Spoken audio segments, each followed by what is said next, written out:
Hello guys and welcome back to FATBOSS TV. Today we're having a look at another boss from raid testing on the 7.3 PTR with Felhounds of Sargeras in the Antorus, the Burning Throne. Yes, these two pups, one fire and one shadow, make up the second encounter in the instance, and the fight itself hasn't got many mechanics. Instead, you just need to deal with a lot of different combinations of these mechanics, which can cause problems as the shadow abilities generally want you to stack up and the fire abilities typically want you to spread out, which can cause problems when they come in at the same time. Now, just as a quick disclaimer, of course, this is footage and testing from the bosses on PTR, so things are subject to change, although they normally don't change too much. Just take this as a preview of the fight, and of course, our full-fledged guide will be up when these bosses hit live servers. Now to start off, the bosses both share abilities and they also share a health pool. But very importantly, they need to be spread out by 40 yards of each other, otherwise they'll enrage. While enraged, they deal 100% more damage, which means people are going to die. We found that having the raid stacked up in between the two dogs not only made a really good focal point for the raid to stack with all the different shadow abilities that come your way, but it also allows DPS to deal damage to both dogs throughout the entire encounter, as well as the healers having range on both tanks. Now both dogs have a hard-hitting tank ability, which is burning more for the fire dog and corrupting more for the shadow dog. These work in the exact same way, they just do a burst of damage in a cone directed towards the tank, which leave a dot which simply stacks. The tanks need to make sure that they face the dogs away from the raid and use some form of active mitigation or damage reduction for each time this is cast. Now, although the debuff will continue to stack higher and higher, the dogs will occasionally have gaps in time where they are casting other abilities, which does in fact leave enough time for the debuff to simply drop. And as a result, there is absolutely no need for any tank swaps, you just let the debuff time out naturally. Now both dogs have an energy bar which passively fills up over time, and the dogs will cast certain abilities at 33, 66 and 100% energy. The only ability that they do otherwise, which is the tank hit, that just happens simply on a timer. So let's have a look at all these energy-based abilities, starting with the Shadow Dog.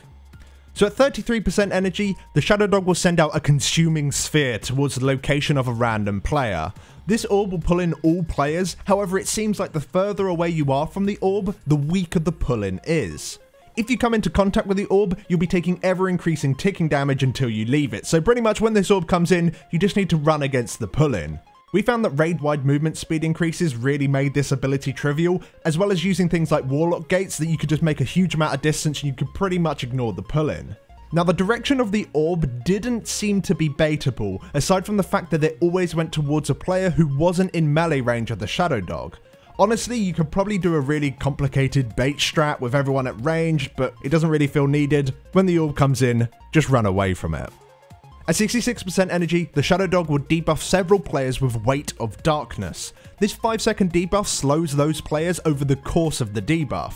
Once the debuff expires, it will fear that target and anyone within 8 yards of them for 20 seconds. However, the duration of the fear is split between all players hit.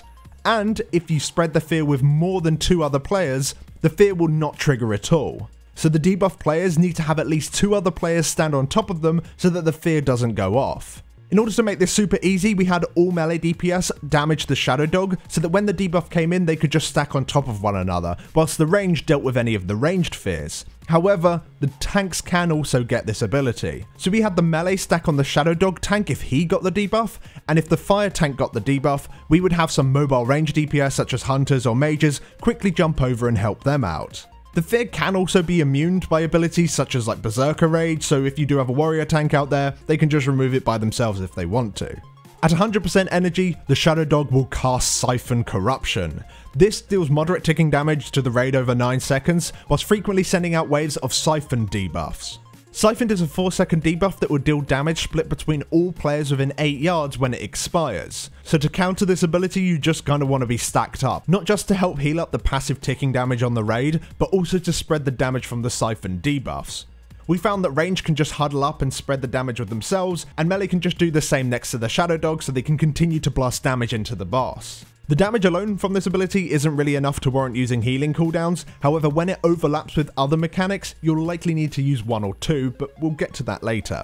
Moving on to the Fire Dog. At 33 energy, he will mark multiple members of the raid. After a few seconds, he will then deal damage in a line to all of the marked players. Having your raid stacked up in the middle already kind of makes this ability really easy to deal with because you do get a debuff and you have so long to move away from other people. Just make sure no one's in front of you, no one's behind you, and especially watch out for the tanks because you could quite easily clip them because they're not necessarily going to be stacked up with the raid. But apart from that, really easy ability to deal with.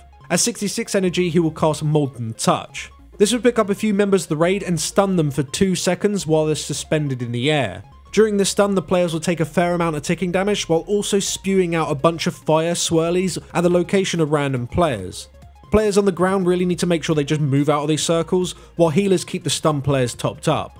When the stun players land, they can actually land in their own swirly circles, however it does appear that you are immune to the damage, so you don't need to panic to get out. And at 100 energy, the Fire Dog will cast Inflamed Corruption. Just like the Shadow version, this deals ticking damage to the raid over 9 seconds while sending out waves of debuffs. However, these new debuffs will cause the players to explode after 4 seconds, dealing damage to anyone nearby. It's not split damage, so as soon as you get the debuff, you simply just need to move more than 8 yards away from people to prevent the raid from taking loads of splash damage. Alternatively, just before the Fire Dog does reach 100 energy, you could have the raid pre-spread, and then that way you don't even need to think about it, you simply just need to out-heal it. And that's all the abilities that are actually in play in this fight, so including the tank hit, there's only 7 abilities that you really need to deal with. You know exactly when they're going to come in because all you need to do is just watch the boss's energies. However, that energy doesn't always go up at a strict rate, and in fact, sometimes the dogs will just stop, allowing the other dog to gain energy instead. And this creates overlap points where you have to deal with different abilities at different times throughout the encounter. Now, one of the earliest overlaps that you'll be seeing is where you have one of the orbs, the black hole orbs, at the same time as the Inflamed Corruption. So, of course, this makes being spread quite difficult as everyone's being dragged towards the orb, generally grouping you all up. So we just pre-spread for this overlap and use a healing cooldown reactively if people happen to be like cleave on to one another. This is also a great time for raid-wide movement speed increases, so the Stampeding Roar here is excellent. Another overlap that can easily completely wipe your raid if you're not ready for it is when Siphon Corruption happens, and midway through you'll get the Molten Touch, which creates all the little fire swirlies. So of course you need to be stacked up for the Siphon to spread the damage of the debuffs, but of course these swirlies will force you to move. So we had all of our range stacked on one point and the melee stacked where they want to be stacked next to the Shadow Dog, and then as soon as the circles appeared, each group moved to a marker as a unit. This way you can remain stacked to help spread the damage of the Siphon while still avoiding all of the circles. Another nasty one is where you have Inflamed Corruption and the Fears right at the same time. So of course you need to be loosely spread, and then when the Fears come in, the Fear people need to stack up while the Bomb people run out. The only problem is that you can have a Bomb and a Fear debuff at the exact same time. So really this is an excellent opportunity for players in that sort of situation to use an immunity, if you do have it, and if not, then I guess you can just soak the player with the Fear and just take the splash damage. It's just not particularly nice when there's so much raid damage going out. But the worst overlap you'll have to deal with is when both dogs cast their corruptions. So you'll have the splash damage and the split damage debuffs, plus a huge amount of raid damage going on all at once. It's best to have at least 1 or 2 healing cooldowns here and just have the raid stacked up. Players with the fire debuffs just really need to be quick and move out as soon as it is applied to them. However, just like the Fears, you can have both the fire debuff and the shadow debuff at the same time. With a large damage reduction or an immunity, you can solo this situation.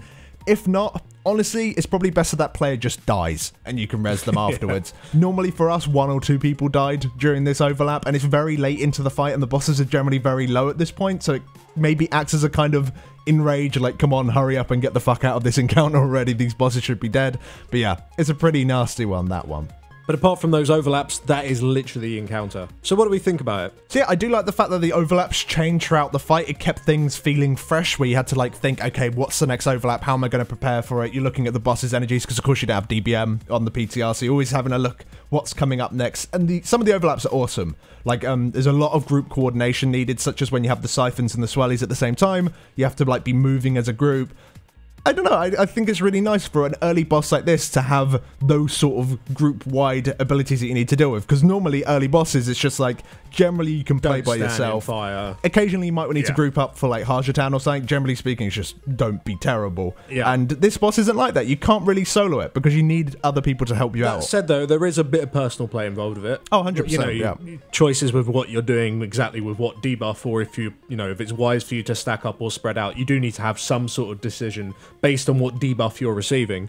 But ultimately, I'd agree with you. I think the fight's quite good. It's obviously a little bit easy. It was probably a little bit undertuned when we did it, but it is the second boss. We're not expecting it to be kil'jaeden mythic. Thank God. However, it's not all sunshine and rainbows of this encounter. One problem I really have with it is I feel like the time between each of the abilities could be shortened by at least maybe 25%, something like that. The bosses aren't gaining energy quick enough, and you get to a stage where you've just had an overlap and you wait, it feels like 20 seconds or something before the next one comes in. I don't know the exact time, but it feels like a long-ass time. Yeah, no, I do get what you're saying. Sometimes, especially on our first heroic test, I think they might have improved it for our second heroic test, but even then, sometimes the gap was quite long. One thing you could say, devil's advocate-wise, is maybe that they're giving you a lot of time so you can prepare for quite a lot of the group coordination stuff that is needed for such an early boss. Yeah, so maybe they're giving you more time than you need. I know that on Mythic, I hope there was way more time between the abilities. Yeah, so true. maybe we shouldn't give them any ideas on that one. But I think we can both agree at least that it is a decent fight. It's okay. I wouldn't rate it as highly as the first boss, and some of the other bosses that we've tested since, I would say, are much better. But it's okay. It's an alright fight. It's a second boss, whatever. It's certainly not the worst in here. No. Looking at you, Ian R. But thanks for watching, guys. If you enjoyed this preview, then please do drop us down a like. It helps us out a lot. If you'd like to see more of these previews, they're coming out over the next few weeks or so keep an eye on the channel. And as always, before we do go, we'd like to give a huge thank you to all of our supporters over on Patreon. You guys are absolutely fantastic. Really do appreciate everything you do for us. And we shall see you all in the next one. Thanks for watching. Thanks for watching, guys.